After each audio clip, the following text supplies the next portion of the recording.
ಶ್ರೀರಾಮನ ರಾಜ್ಯದಲ್ಲಿ ಸಂತತವಾದ ಈ ಸುಖವು ನೆಲೆ ನಿಂತಿದ್ದು ಅವನ ಆಳ್ವಿಕೆಯ ಪ್ರಭಾವದಿಂದ. ಅವನ ಆಳ್ವಿಕೆಯು ಪ್ರಭಾವಯುಕ್ತವಾದುದು ಮುಖ್ಯವಾಗಿ ಅವನ ಆಚರಣೆಯಿಂದ.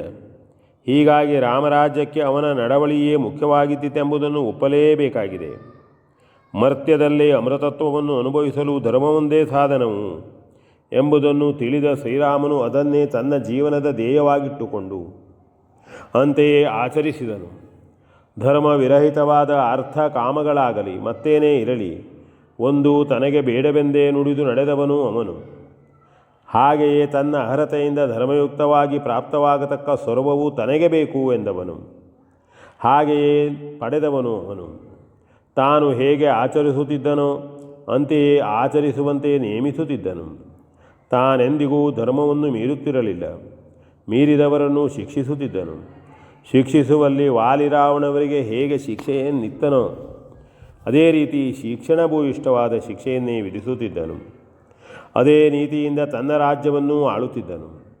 ಧರ್ಮೋಪದೇಶಕರ ಬೇರೆ ಬೇರೆ ಪಂಗಡಗಳು ಪರ್ಯಾಯವಾಗಿ ದೇಶದಲ್ಲೆಲ್ಲ ಸಂಚರಿಸಿ ಉಪದೇಶವನ್ನು ನೀಡುತ್ತಿದ್ದವು. ಮಕ್ಕಳು ದೊಡ್ಡವರು ಮುದುಕರು ಎಂಬ ಪರಿಭೇದವಿಲ್ಲದೆ ಎಲ್ಲರಿಗೂ ಸಾಂಕುಶತೆಯಿಂದ ಧರ್ಮ ಜ್ಞಾನದ ಬೋಧನೆಯು ಸಲ್ಲುತ್ತಿತ್ತು. ಜ್ಞಾನವಿಲ್ಲದೆ ಅಭ್ಯಾಸವಿಲ್ಲದೆ ತಪ್ಪಿದವರನ್ನು ಎಚ್ಚರಿಸುತ್ತಿದ್ದರು.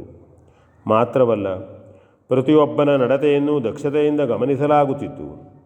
ಹಾಗಾಗಿ ಎಲ್ಲರಿಗೂ ತಾವು ಉತ್ತಮರಾಗಿಯೇ ಇರಬೇಕೆಂಬ ಸದ್ಬುದ್ಧಿಯು ಹುಟ್ಟುತ್ತಿತ್ತು. ಅದೇ ರೀತಿ ಒಬ್ಬನನ್ನು ನೋಡಿ ಇನ್ನೊಬ್ಬರು, ಒಬ್ಬನ ಮಾತನ್ನು ಕೇಳಿ ನಂಬಿ ಇನ್ನೊಬ್ಬರು, ಹೀಗೆಯೇ ಧರ್ಮ ಮಾರ್ಗವನ್ನೇ ಅವಲಂಬಿಸುವಂತೆ ಆ ದೇಶದ ಜನರಿಗೆ ವಿವಿಧ ವಿಧಾನಗಳಿಂದ ಶಿಕ್ಷಣವನ್ನು ನೀಡಲಾಗುತ್ತಿತ್ತು. ಯಾವನೇ ಒಬ್ಬನು ತಪ್ಪಿದರೂ ಅದರ ಮೂಲ ಶೋಧನೆಯನ್ನು ಮಾಡಿ ಆ ತಪ್ಪಿಗೆ ಯಾರ ತಪ್ಪು ಕಾರಣ, ಅದಕ್ಕೆ ಮೂಲ ಯಾವುದು ಎಂದೆಲ್ಲ ಕೂಲಂಕುಷವಾಗಿ ವಿವೇಚನೆ ನಡೆಸಿ ಮೂಲದಿಂದಲೇ ಅದನ್ನು ತಿದ್ದುವ ವ್ಯವಸ್ಥೆ ಇತ್ತು. ಜೀವನದಲ್ಲಿ ಎಲ್ಲರಿಗೂ ನಿತ್ಯ ತೃಪ್ತಿ ಹೊಂದುವಂತೆ ಬೇಕಾದ ಅನುಕೂಲತೆಗಳಿದ್ದವು. ದಾರಿದ್ರ್ಯವನ್ನು ಮೂಲಸಹಿತ ಕತ್ತರಿಸಿ ಹಾಕಿದ್ದರು. ಬಡತನವಿಲ್ಲದೆ ಮೇಲೆ, ಧರ್ಮವನ್ನು ಅರಿತ ಮೇಲೆ ವಿವೇಕಿಗಳಾಗಿ ಅಂತೆಯೇ ಎಲ್ಲ ಜನರೂ ನಡೆಯುತ್ತಾರೆ. ಮಾತ್ರವಲ್ಲ, ಅನುಸರಿಸಿ ನಡೆಯತಕ್ಕ ಮಾನವನ ಗುಣವು ಸರಿಯಾದ ಮಾರ್ಗದಲ್ಲಿ ಕ್ರಮಿಸುವ ವ್ಯವಸ್ಥೆ ಹೊಂದಿದ್ದರೆ, ಹಾಗೆಯೇ ದುರ್ಮಾರ್ಗಿಗಳನ್ನು ತಡೆದು ಸರಿದಾರಿಗೆ ಹಚ್ಚುವ ಶಿಕ್ಷಣವೂ ನಡೆಯುತ್ತಿದ್ದರೆ ಎಲ್ಲರೂ ಒಳ್ಳೆಯವರಾಗಿ ನಡೆಯುವುದು ಏನು ಕಷ್ಟ. ಶ್ರೀರಾಮನ ರಾಜ್ಯದಲ್ಲಿ ಅವನಾಳ್ವಿಕೆಯ ಸುಖವನ್ನುಣ್ಣಲು ಪ್ರತಿಯೊಬ್ಬ ಪ್ರಜೆಗೂ ಯೋಗ್ಯ ರೀತಿಯ ಶಿಕ್ಷಣವನ್ನೇ ಇತ್ತು.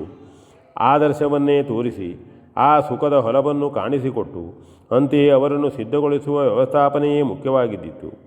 ಆದುದರಿಂದಲೇ ಆ ಕಾರ್ಯದಲ್ಲಿ ಶ್ರೀರಾಮನು ಯಶಸ್ವಿಯಾಗಿದ್ದನು.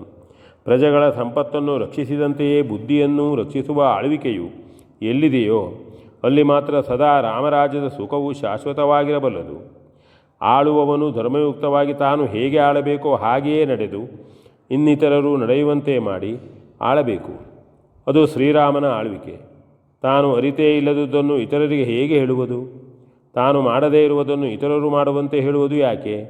ಇದು ಶ್ರೀರಾಮನ ಆಳ್ವಿಕೆಗೆ ಹಾಕುವ ಪ್ರಶ್ನೆ. ಅಲ್ಲಿ ತಾತ್ವಿಕವಾದ ನೀತಿಯು ಆಚರಣೆಗೆ ಬರುವಾಗ ಯಥಾವತ್ತಾಗಿಯೇ ಬರುತ್ತಿತ್ತು.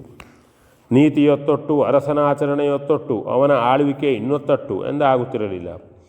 ಶಾಸನದ ಅನಿವಾರ್ಯತೆ ಹಾಗೂ ಅನುಷ್ಠಾನದ ಅರ್ಹತೆಗಳನ್ನು, ಅದರ ಪರಿಮಿತಿ ಮತ್ತು ಪರಿಣಾಮಗಳನ್ನು ಕೂಲಂಕುಷವಾಗಿ ವಿವೇಚಿಸಿಕೊಂಡೇ ಅಲ್ಲಿ ಶಾಸನಗಳ ಸೃಷ್ಟಿಯಾಗುತ್ತಿತ್ತು. ಮನುಷ್ಯನು ಪ್ರೀತಿಸಿಕೊಂಡೇ ಕೂಡಿ ಬಾಳುತ್ತಿದ್ದರು.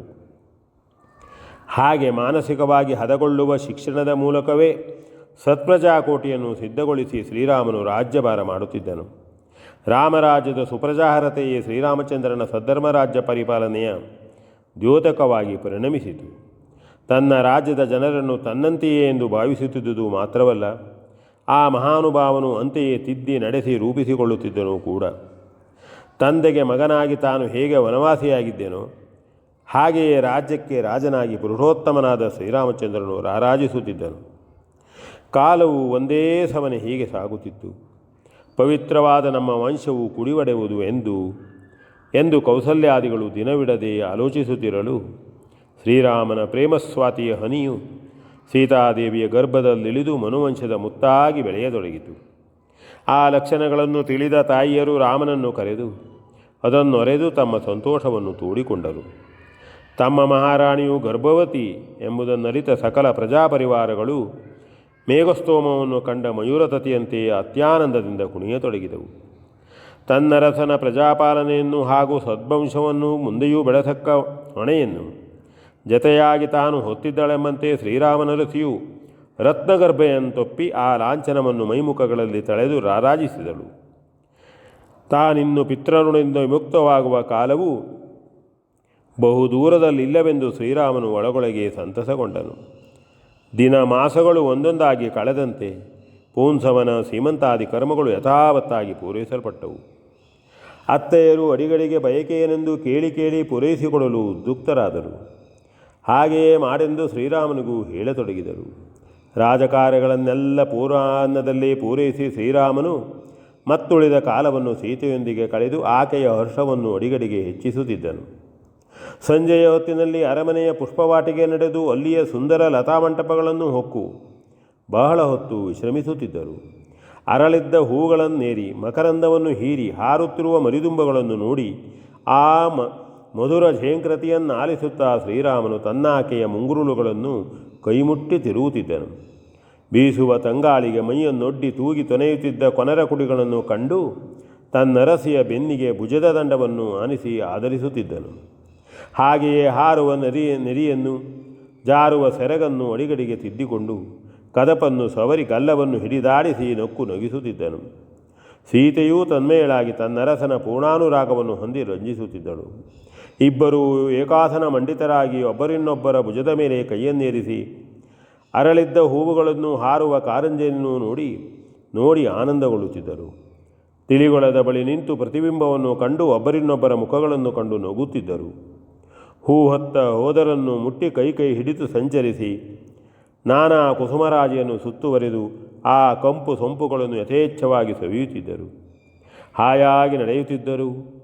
ಸೀತೆಯೂ ಒಮ್ಮೊಮ್ಮೆ ಒಡಲಭಾರದಿಂದ ದಣಿಯುತ್ತಿದ್ದಳು. ಅದನ್ನರಿತ ಶ್ರೀರಾಮನು ತತ್ಕ್ಷಣವೇ ಕುಳಿತು ತನ್ನ ಅರ್ಧಾಂಗಿಯನ್ನು ತೊಡೆಯ ಮೇಲೆಯೇ ಕುಳ್ಳಿರಿಸಿಕೊಂಡು ತನ್ನಾಕೆಯ ದೇಹಭಾರವನ್ನೆಲ್ಲ ತನ್ನ ಎದೆಯ ಮೇಲೆಯೇ ಹೇರಿಕೊಂಡು ಉತ್ತರೀಯವನ್ನೆತ್ತಿ ಮುಖದ ಬೆವರನ್ನೊರೆಸಿ ಬೀಸಿ ಗಾಳಿ ಇಕ್ಕಿ ಉಪಚರಿಸುತ್ತಿದ್ದನು. ಹಾಗೆಯೇ ಮೃದುಮಧುರವಾದ ವಿನೋದದಿಂದ ಸತಿಪತಿಯರಿಬ್ಬರೂ ಒಬ್ಬರನ್ನೊಬ್ಬರು ನಗಿಸುತ್ತಿದ್ದರು. ಸೀತಾರಾಮರ ಜೀವನ ವಸಂತವು ಇಂತು ಸುಖಾನಂದಕಾರಕವಾಗಿ ರಾರಾಜಿಸುತ್ತಿತ್ತು. V N Bhagwat ಬರ್ಪಳ್ಳಿ.